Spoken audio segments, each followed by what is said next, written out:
Hindi ka creative sa panliligaw? Hindi ka naging creative? Hindi po. Pero naging creative po ako nung naging kami na po. Ayun. Ayun. Paano? Nung time po na naging kami, syempre po, syempre may mansary po, ganun na tinatawag. Na every mansary po kasi, nag-iisip po ako lagi ng gifts of ideas para sa kanya. Parang bibili ako ng flowers para sa kanya. O kaya minsan di po ako bibili, gagawa po ako ng flowers na through Ano colored yun? paper. Nakagawa ka ng bulaklak? Apo. Galing sa... Sa ano po, colored paper po. Colored paper. O pwede, kahit sa tissue pwede. Apo. Parang ano yun, sa Japanese, ano yun? Origami. Parang ganun. Tapos... Tapos, ayun po, may iba rin pong mga ideas na yung mga simple na lang din po, yung magde-date po kami sa labas, ganyan. Parang yun po yung ginagawa ko nung time na kami po nun. Kasi sa Netflix, ang dami ka napapanood, yung kinikilig ako, yung simpleng ano lang, yung isa-surprise yung girlfriend na nililigawan sa isang kwarto. Tapos sa isang kwarto, lalagyan lang naman parang yung mga Christmas lights na puti. Yung gano'n.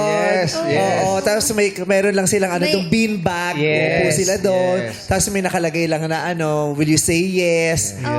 Effort talaga, no? Oo, can you be my girlfriend? O kaya sa ano sa pumunta sa hill, sa Burol. Sa hill. Yung ganon. May mga ganon ka na ipa-experience sa kanya, mga pa-surprise na mga simple lang pero Apo, may mga pasimpleng rock. surprise na. simple lang pero rock. Ano yung best creative na effort na ginawa niya? Yung ginawa po niya is nung one time po nun, mansari namin. Tapos, nag-sleepover po ako sa kanila nun.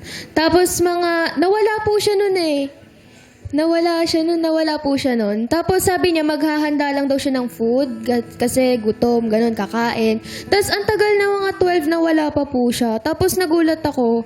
Lumitaw siya bigla, pababa na ako. May dala siyang flowers. Tapos, gawa siya sa colored paper po na parang... Ayun yung sinasabi niya. Apo, yung Nagulat sinasabi. po ako nung sabi ko, akala ko ba maganda ako ng pagkain. Tapos wala, nakaganon lang siya. Nung nagulat ka, lumitaw siya. Ano yun, nakalutang siya? Bakit ang yung multo? Eh, nagulat siya eh. Sa kisame niya nakita. Mas umikot lang yung ulo niya. Oo. So, ayun. Cute naman. Pang bagets.